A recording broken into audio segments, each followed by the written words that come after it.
This session will give you some further insight into career opportunities and pathways in the non-for-profit sector and the public sector.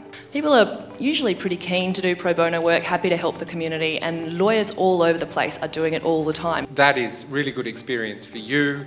It helps out the community, and I think it's a really good place to get excellent experience. I do pro bono, but for me it's like setting fire to $30,000 in my backyard and getting a warm glow from that.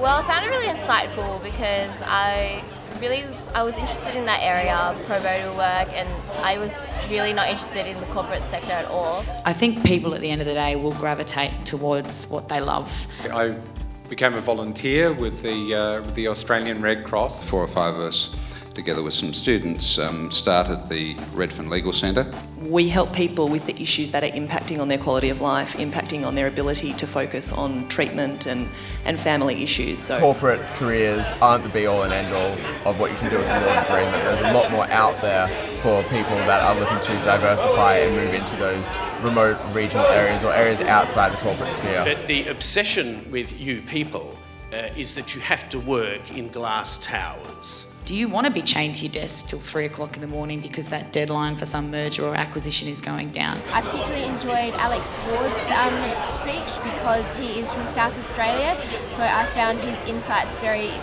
useful. Because unless you have a family member in a big firm, you will have trouble getting in there, even with your distinction-laden career and your gorgeous looks. But as a first-year law student, I didn't know what other alternatives there were in my law career. And I think a lot of the people who work in the community, not-for-profit sector would say it's really satisfying work. You get to see results, you get to win, you get to lose, you get to have a client hug you or cry. And I really like hearing people's stories, and I really like the actual tasks that I'm doing each day. It's opened up a whole range of opportunities, and I've seen so many other people who get habituated to a certain level and won't budge from it. But having said that, I work from 9 to 5. I'm a barrister, so my work, if I'm not in court, is 9 to 12:30.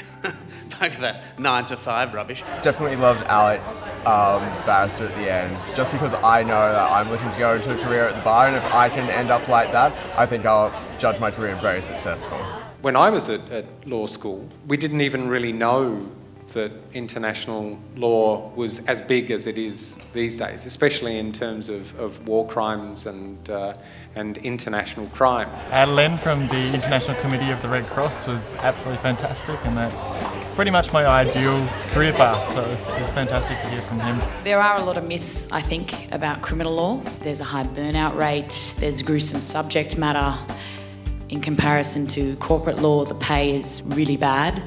These are actually all true. I think there's a really eclectic mix of speakers from really different backgrounds. The first step was to go to work in the Welfare Rights Centre. My salary there would have been about a quarter of what I was earning at the Law Reform Commission, and I've never regretted it. Back at the clerkship, you can actually get a job in the country. But if you want to do it that way, do by all means. I don't regret doing a clerkship. There were great people there, good opportunities. They sent me to Bali on a work trip. I was also on the International Humanitarian Law Committee. You really need to look at what subjects take your interest and think about the type of lifestyle and workplace you want to work in when you finish. It was great to see the really varied ways that a law degree can be used, and very happy people as well. Hopefully they'll give me some more ideas as to what to do with my career. In these areas, very often all you've got is credibility. You haven't got battalions behind you, you haven't got union influence, you haven't got financial influence. All you've got is credibility, and you must never give it up. It's a profession. When you go to your first job, you'll feel sick for 6 months. Ring me up and say you were right, because you don't actually know anything. The best advice I can give on a broad scale is to get as much practical experience as possible. Working beyond the corporate legal sector can be exciting, challenging, inspirational and really life-changing in the true sense of the word. Yeah, I'm really excited about what I can do with my law career now.